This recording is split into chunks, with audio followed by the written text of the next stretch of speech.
chapter 16, verses 1 through 9.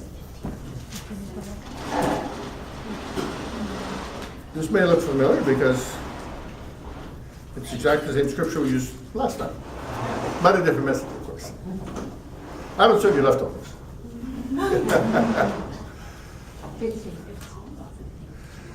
So after these things, the word of the Lord came to Abraham in a vision, saying, "Fear not, Abraham, I am thy shield and exceeding great reward." So God is initiating dialogue with Abraham, because he knows there's something Abraham wants to talk about, even though Abraham isn't bringing it out. So he's drawing it out. Abraham said, "Lord God, what wilt thou give me, seeing I go childless, and the steward of my house is this Eliezer of Damascus?" So he just says, right out of the clear blue, Abraham just takes running because God knows he wants to talk about this. And Abraham said, "Behold, to me thou hast given no seed, and lo, one born in my house is mine heir. Behold, the word of the Lord came unto him, saying, This shall not be thine heir, but he that shall come forth out of thine own bowels shall be thine heir." Now God is kind of cagey about this. He says, it's going to be your child. Well, who's going to be the mama?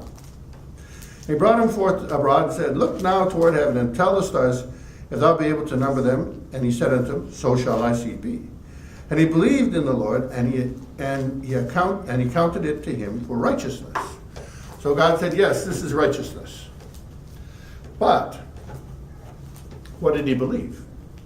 Did he believe the fullness of the promise? That's the $64 question. God said, you're going to have seed like the stars of the heavens. But who's going to be the mama? So we get down to chapter 16, verse 1. Clearly, Abram had talked about this with his wife. Now Sarai, Abram's wife, bare him no children. And she had a handmaid, fancy name for being a slave. I mean, it wasn't like she was hired for an Egyptian whose name was Hagar. And Sarai said unto Abram, "Behold now, the Lord hath restrained me from bearing. I pray thee, go in unto my maid. It may be that I may obtain children by her." Now you notice this is all about Sarai. There's nothing to do with Hagar. Although for Hagar, it's like she's not getting any choice in the matter, but then it's also a promotion for her. She goes from being just a regular garden variety slave to being actually what's called a concubine, which is like a secondary wife. More like a common law wife today. So it was like, but she gets a promotion. And she gets to have children, but she's never going to have them any other way. I may obtain children by her. And this was the way back then, because if it was your handmaid and she had it, she became like a concubine, but it was like your kids, her kids. And literally, they used to have like in a situation like Sarai, she said, she would sit like on a chair. And then when it was time for the baby to come, the mother would sit, Hagar would sit on her lap, and the baby would be born between her legs, so it was almost like, it was like symbolic that it was her child. Then I made change children by her, and Abraham hearkened to the voice of Sarai. Now you got to ask him, why? Why? I mean, the guy's somewhere between 90 and, he's about 90 years old. She's about 80 years old. She said, well, why don't you have it by her? Clearly, Sarai believed the prophecy, but she didn't believe that it would be her. But the prophecy wasn't given to her. The prophecy was given to her husband, Abram. Now, Abram clearly believed God when he said, you're going to have children like the stars of the sea, but he didn't obviously have any faith that it was going to be his wife. Why? He did not argue with his wife. He didn't say, I'm not so sure. He didn't say, that sounds reasonable. He just sounds, yeah, okay. Yeah, let's do that. So he had faith. He had faith in what God said, but he didn't have complete faith in what God said. By which I mean, he had faith that he was going to have children, but he didn't have faith that it was going to be by his wife. So in a sense, he had faith, but it wasn't a complete faith.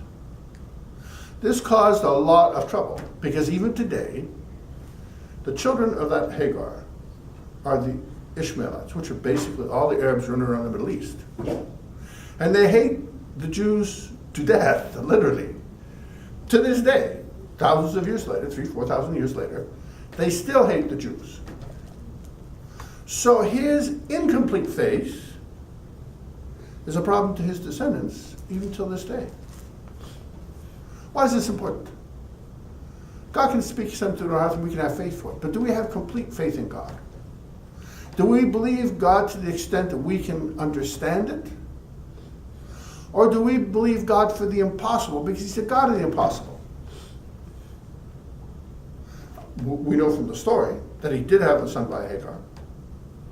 We'll get more into that in a bit. But he did have the son by his wife Sarah 14 years later. 14 years later. She was 90 years old. He was 100 years old. And this wife of 90 years old had a son. Amazing. It's like, now that's real belief. That's real belief in God. Not to do what we can understand him to do. Not to believe what we believe is possible, but to believe him for the impossible. Because he's the God of the impossible. So he loves us to believe him for the impossible. So he had a faith, but it wasn't a complete faith. Then I obtained children by an Abram, hearken unto the voice of Sarai. And Sarai, Abram's wife, took Hagar her maid, the Egyptian, and Abram dwelt. After Abram had dwelt 10 years in the land of Canaan, and gave her to her husband Abram to be his wife, and she went in unto Hagar, and she conceived. Okay, this is where everything starts to go sideways. And when she saw that she had conceived, this is Hagar, her mistress was despised in Hagar's eyes. Law of unintended consequences. Wouldn't expect this. Why wouldn't you expect this? Well, we don't hear anything about Hagar before this. Obviously, she was what you call a good handmaid, or good slave, how you want to put it. Now, back then, slavery wasn't the same as what you think of southern plantation slavery. The Jews had to treat slaves properly. They had to treat them like family. And in point of fact, you weren't even supposed to sell another Jew into slavery, but if they were, after 7 years, you had to let them go and give them lots to have a start. And even the non-slaves, it's like God said, if they're happy and you go to let them go and they say, no, I want to stay, will you let them stay? So it was all about treating them properly. It was always about treating them properly. So it's not like you think of. And they're coming back. She saw that she was being conceived and her mistress was despising her eyes. Now, where did that come from? Obviously, up to now, she'd been good, respectful, everything else. Everything was moving smoothly. This is where it gets to something interesting. So it's like, where did this arrogance come from? Why do you despise someone? You think you're better than they are. It's arrogance. She despised her master, even though her mistress had obviously been good to her, taken care of her, gave her in a sense of promotion. She had a child, which she never would have had otherwise, and she despises her. How can you despise somebody? First of all, you think you're better than them. And and that's arrogance. It's always arrogance. But before arrogance is always false humility. So she was good because she didn't think she had any other chance, because she didn't deserve anything better. Lots of people are like that. But what happens when it changes? Arrogance. I'm better than you. Who do you think you are to tell me? I got the child. You don't have the child. Gets up in Sarai's face. Something she never expected. But this was Sarai's problem. Sort of. Sarai said to Abram, my wrong be upon thee. It's not my fault. I didn't get in bed with that one. My wrong be upon thee. I have given my maid into thy bosom, and when she saw that she had conceived, I was despised in her eyes. The Lord judge between me and thee. I'm right, you're wrong. You shouldn't have done that. After he listened to her. Sometimes there's no winning. Heads you lose, tails they win, So now Abraham's got a problem. It's like, well, what am I supposed to do? You can't tell the baby to go back where it came from. What you going to do? And this girl clearly has issues. She's got a baby and she got issues. And she's clearly sort of out of control. Like I said, false humility leads to arrogance, which hadn't been picked up because Sarah was all about what she wanted. She wasn't really thinking about the situation. So, Abram said to Sarai, behold, thy maid is in thy hand. Do to her as it pleaseth thee. He doesn't want trouble in his household. Happy life, happy wife. So, your handmaid is in your hand. Do to her as it pleaseth thee. And when Sarai dealt hardly with her, she fled from her face. Oh, we know this. She got into Sarai's face. Sarai took a hard hand, and what did she do? She ran away. Does that sound familiar? It's pretty common. When things get tough, run. I don't need this. I can do it. I can get along fine someplace else. And then boom. It sounds like a good rationale, but it's really just running from your problems. Running from your problems never works. Because what happens, you'll run, and then you'll run right back into the same problem.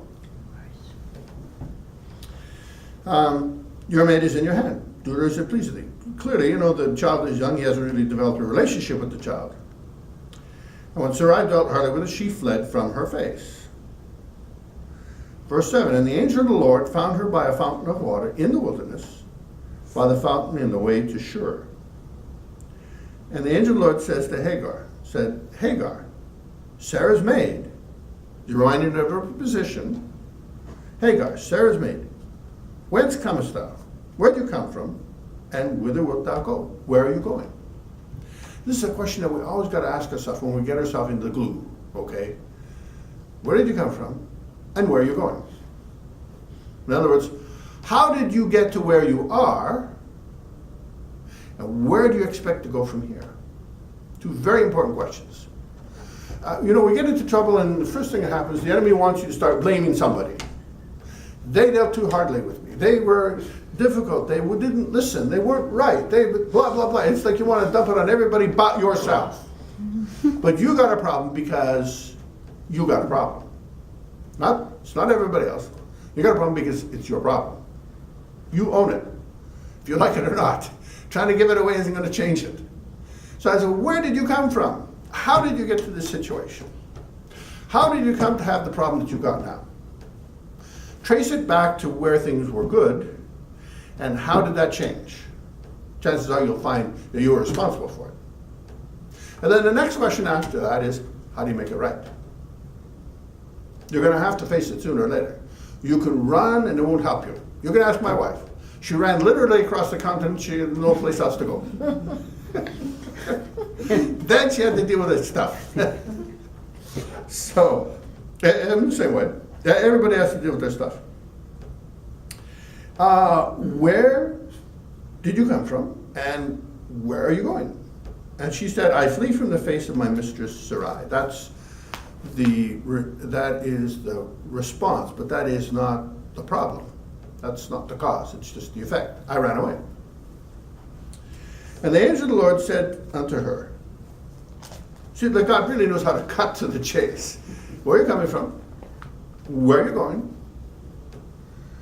And she said, I'm running away. And the angel of the Lord said unto her, return to your mistress, and submit yourself under her hands. He goes on to give her a promise. Yeah, it's take ownership. Okay, face your problem. Don't run away from it. You got a problem? Face the problem. Look them in the face. You got a problem with a person, whatever. Figure it out. Ask the hard questions. What was it that made you angry with me? I need to know so I can fix it. It's my problem. It's not your problem. You got to own it. Own the issue. And that was it. 3 questions. 2 questions and a direction. Return. Submit yourself under her hands. Why? This is for her good. This is for her son's good. She wasn't going to run off without her son. She did eventually leave, but she was pushed out by Sarah. She had free hands at that point. But when you take it in your own hands, you're going to have a problem. She did have a problem. She had nowhere to go. She had no idea what to do. But when she was finally kicked out, God took care of her. She was stuck in the desert, she had no water, and God himself met her in the desert and said, I will take care of you. Now, that is our choice. It's always our choice. We can run away from the problem, and it's like in running away from the problem, we're running away from God. Why is that? Because we're not taking ownership of what God's put in our lap. Or we take ownership, take the direction of God, and he will guide and direct us all the way through. That's always our choice. And that's my message today.